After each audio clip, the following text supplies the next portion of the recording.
Bueno, buenos días. Estamos en Oporto. Como siempre, es un placer volver a esta ciudad maravillosa y recordar tantos buenos momentos y conocer a sus magníficos arquitectos. Hoy estamos con Ricardo Cruz, del estudio Utopía, un estudio que me ha sorprendido por su carácter global, ¿no? De abordar arquitectura, ingeniería, paisaje, con bastante intensidad y con una alta calidad. Creo que es un estudio que desconocía, pero me parece que es un estudio ya con una presencia muy importante en esta ciudad, ¿no? Me gustaría que nos presentaras al estudio y nos contaras alguna de vuestras obras más interesantes. Antes de mais, obrigado por nos ter convidado. Eu posso apresentar, é assim, nós começámos a trabalhar de forma independente há cerca de 20 anos. Uhum. A nossa preocupação logo desde o início era integrar, no fundo, uma resposta clara aos problemas. O panorama arquitetónico nós sabemos que é muito marcado por ideologia arquitetónica, pronto. Mas nós sempre estivemos muito focados em resolver os problemas concretos dos lugares. Talvez há um contexto particular no Porto que conhece bastante bem, e essa resolução do problema do lugar foi sempre importante no estudo. Fizemos obras obviamente importantes. Nós fomos criando de certa forma um conjunto de obras que são relevantes. O loteamento de Matosinhos, foram uma adega no Douro, a reabilitação, por exemplo, foi importante fazermos a reabilitação de um edifício do arquiteto Júlio de Brito, porque é um diálogo com um edifício importante aqui no Porto, da Art Deco, com mais de 100 anos, e esse diálogo com os dias de hoje também foi algo importante que nós gostamos de trabalhar. Ou seja, tivemos essas obras importantes, mas eu acho que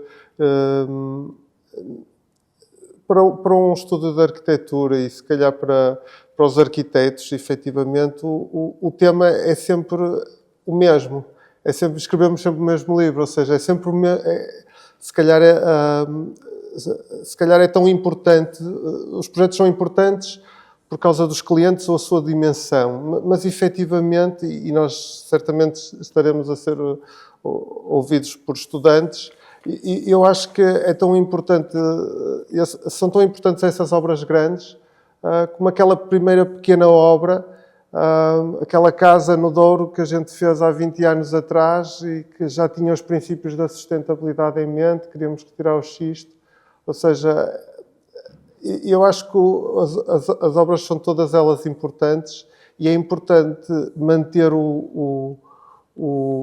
a relação com o problema concreto.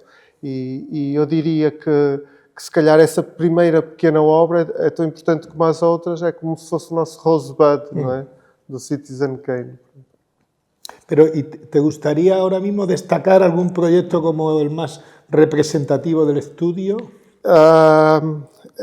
Eu acho que nós temos que ver sempre a globalidade. É claro que, por exemplo, neste momento nós estamos particularmente focados, por exemplo, em concluir a Igreja da Moita, que é um projeto especial para uma comunidade, lá está, no sentido de nós temos que resolver os problemas concretos dos dias de hoje, de lugares concretos, trabalhando com as soluções que temos de construção disponíveis.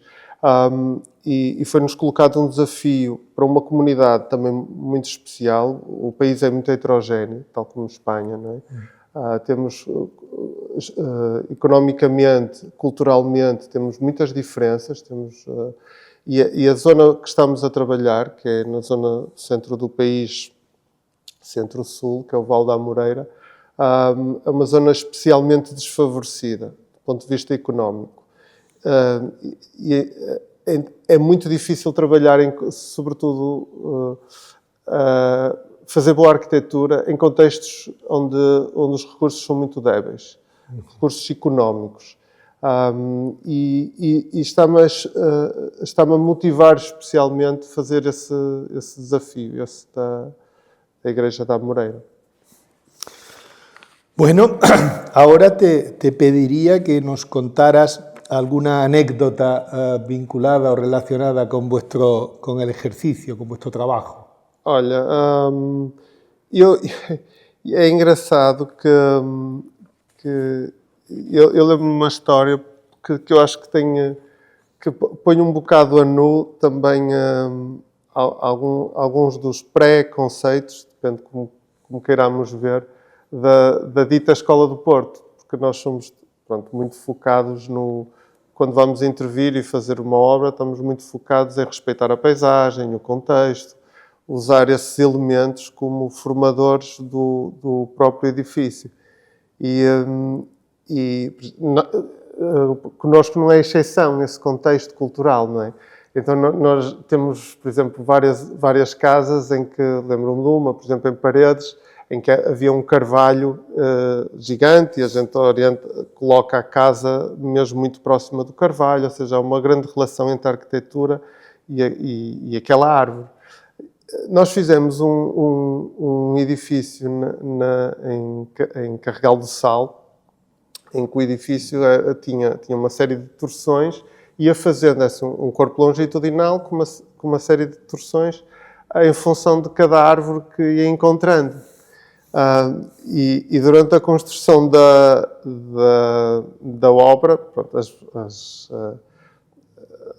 as obras nem sempre decorrem conforme previsto. E então, durante uma betonagem, telefona-me o diretor da obra a dizer que tinha caído betão precisamente sobre uma das árvores que nós abraçávamos.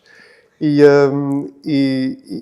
aquilo na altura tornou-se, um bocado, perturbou-me um bocado, mas ao mesmo tempo tinha o seu lado de cómico, de como os arquitetos se querem relacionar com coisas que às vezes até podem ser fugazes, não é? Pronto, no fundo é isso. Efetivamente, lá a árvore ainda se salvou, porque estamos a falar das oliveiras. As oliveiras são árvores poderosíssimas, elas aguentam 30 dias fora de terra, são de facto, é uma árvore fantástica, e aquela já era centenária, mas mesmo assim aguentou, mas coloca em causa esta nossa obsessão de nos relacionarmos com tudo, e que às vezes pode ser temporário. Muy bien, qué interesante. Bueno, ahora vamos a hacer un test. ¿Con qué arquitecto, puede ser vivo o desaparecido, te gustaría tomarte un café y qué te gustaría preguntarle? Olha, é curioso porque às vezes os personagens da arquitetura desaparecem, mas a gente continua a falar com eles, né? Na nossa cabeça, quando vê as obras e continua a fazer perguntas. E eu diria assim, olha, talvez perguntaria ao MIS, porque tem muito a ver com os dias de hoje, qual teria sido o papel que a arquiteta Lily Reitz teve na obra dele, em particular quando ele vai desenhar o pavilhão de Barcelona, e que influência teve aquela colaboração que ela teve com ele no desenho do mobiliário.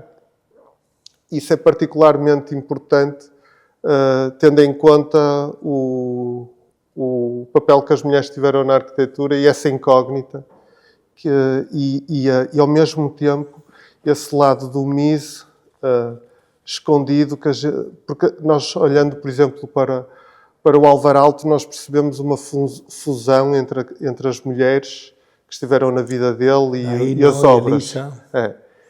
Mas no Misa é uma relação mais de troca. E a gente vê quase um Misa de várias abordagens. E eu gostava mesmo de perceber como ele se deixou cativar por essa forma de projetar que a Lili Reitz tinha. Sí, ahora vemos cómo los maestros no fueron suficientemente generosos con las mujeres que hubo en su entorno, ¿no? Charlotte Perriand, Lili Reitz, Aino Alt. En general tuvieron siempre un mayor protagonismo sin dejarles el sí. Y ahora las vamos conociendo a todas con detalle e eran unas arquitectas brutales, de buenas. Agora também é mais fácil. Sim, agora sim. Não é? Porque a gente não sabe, é muito difícil nós colocarmos em 1920 e percebermos, mas se calhar são perguntas que nós, quando vemos as obras... Sí, sería muy bonita la conversación. ¿Qué proyecto de arquitectura en alguno de tus viajes te ha producido una mayor emoción? Olha, se é de emoção que nós estamos a falar, eu acho que eu diria que é a obra do Santuário do Cabo Especial, que é uma obra do século XIV, XV, sensivelmente. É uma obra anónima. Coloca muitas questões, lá está, nos dias de hoje, sobre a paisagem. Eu não sei se a conheces, mas para os que não conhecerem, fica no Cabo Especial, próximo de Sesimbra, mesmo na costa. É um promontório, uma arriba sobre o mar, sobre o oceano. É como se a obra estivesse quase em cima do oceano. É uma praça, um corpo em nu, e no final dessa praça, o está aberto para a paisagem e tapa com a igreja o oceano, mas abrem-se duas arcadas onde a gente consegue ver o horizonte e o pôr do sol. Eu acho que é uma síntese de tudo o que a arquitetura devia ser, e é arrepiante só descrever isto. Pelo anonimato da obra, por nós não percebermos muito bem quem foi que fez aquilo, pela relação profunda, como esse anonimato se traduz numa relação profunda com a paisagem, e é tudo aquilo que a arquitetura devia ser. Bueno, ¿qué tipología de edificio todavía no hayáis abordado y os gustaría hacer? O de interiorismo, ¿qué os gustaría tener la oportunidad de hacer? Nós andamos a tentar há muitos anos, mas pronto, há muitas questões políticas, económicas. Aliás, temos muito trabalho realizado no tema, mas ainda não conseguimos construir habitação social. Temos os projetos, mas eles não conseguem ser construídos por muitas razões. O contexto político português é muito complexo, mas eu diria claramente a habitação social, porque voltamos ao início. Nós temos que resolver os problemas das pessoas. Os problemas do contexto em que estamos em 2025, temos uma crise de habitação enorme, e nós, como arquitetos, temos a responsabilidade de apresentar soluções que resolvam as maiores dificuldades da sociedade onde estamos. Bueno, esperemos que pronto deje de ser una utopía y pase a ser una realidad. É mesmo isso, é mesmo isso. Esperemos, porque nós, os projetos, nós temos, mas não está fácil por vários contextos de contratação pública ou de orçamento. Torna-se muito difícil para o setor privado colocar racionalidade numa oferta para custos controlados, não é? Porque o setor privado só pode entrar se houver racionalidade económica, se houver retorno. E neste momento o setor privado está concentrado na habitação de gama média alta. E a população a generalidade da população fica fora desta solução. ¿No? Completamente de acuerdo. Me gustaría que nos dieras tu perspectiva actual sobre cómo la sociedad valora el papel del arquitecto. De 1 a 10, ¿qué puntuación le pondrías al papel del arquitecto actual? Olha, eu acho que assim de forma é difícil responder assim de forma tão simples, mas eu diria então assim, eu acho que a população valoriza imenso o trabalho dos arquitetos, mas não os compreende. No fundo é isso. Eu diria 10. A população valoriza, a população anseia por arquitetura. Quando tem acesso à arquitetura, é comovente. Olha, o Santuário do Cabo Espichel ainda hoje tem peregrinações.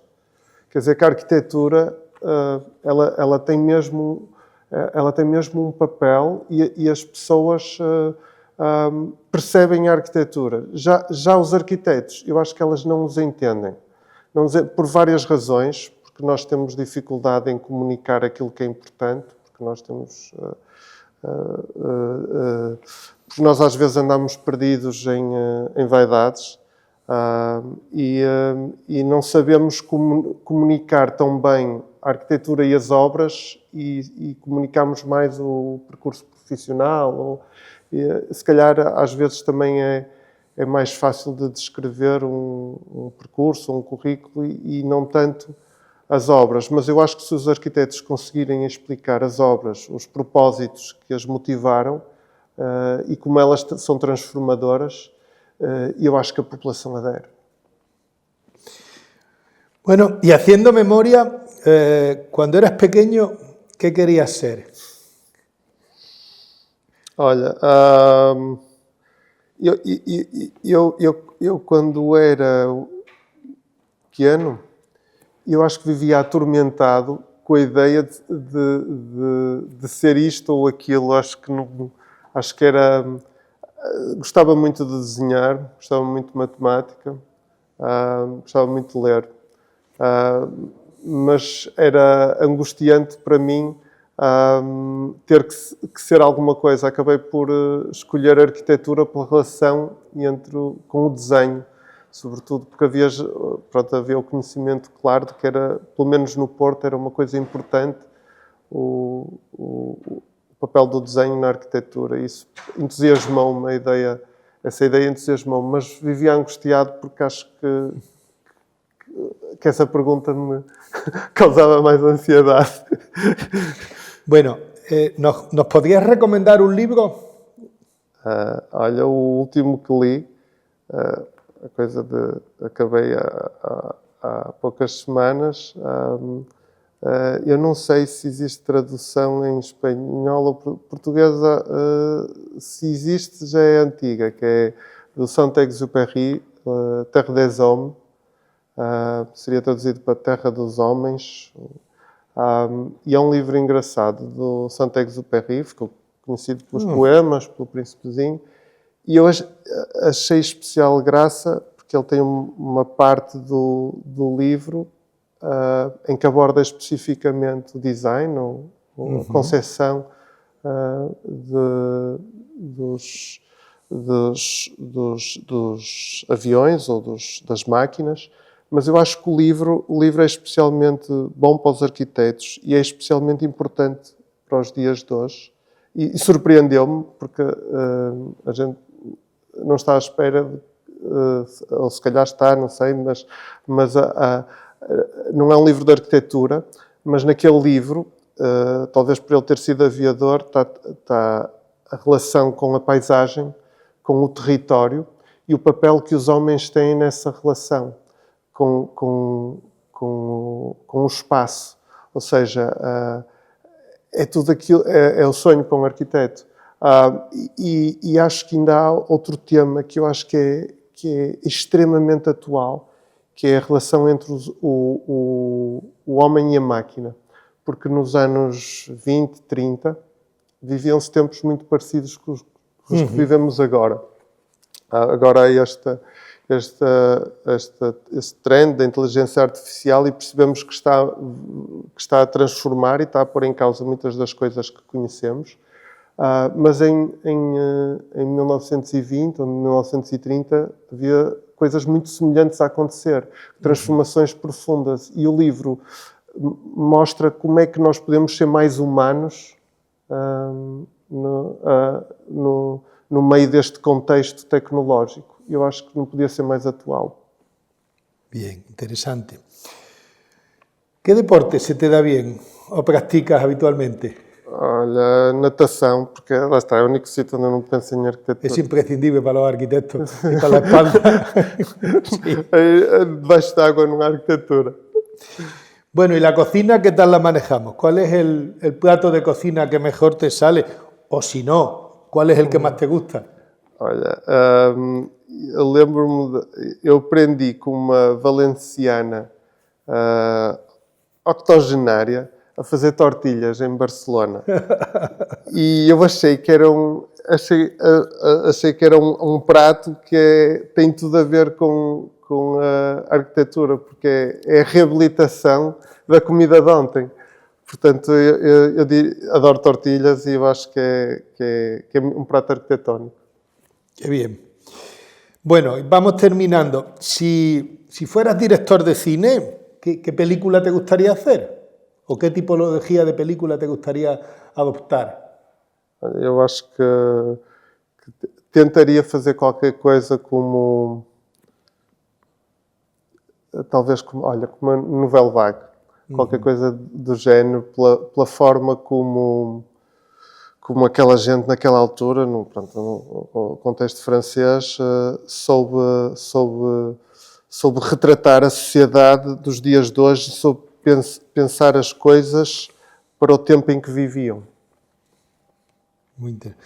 Bueno, y ya la última pregunta. ¿Cómo plantearía o cuál te gustaría que fuera tu tarde perfecta? Eu tive uma ainda há bem pouco tempo que peguei numa bicicleta em Amsterdão e dei um passeio para ver aquelas obras que nós todos os arquitetos sabemos, de habitação, que foram transformadoras e aquilo que eu penso é que todas as nossas tardes nas nossas cidades, em Portugal e em Espanha, podiam ser assim. E estava ao nosso alcance, tínhamos só que mudar um bocadinho, não é?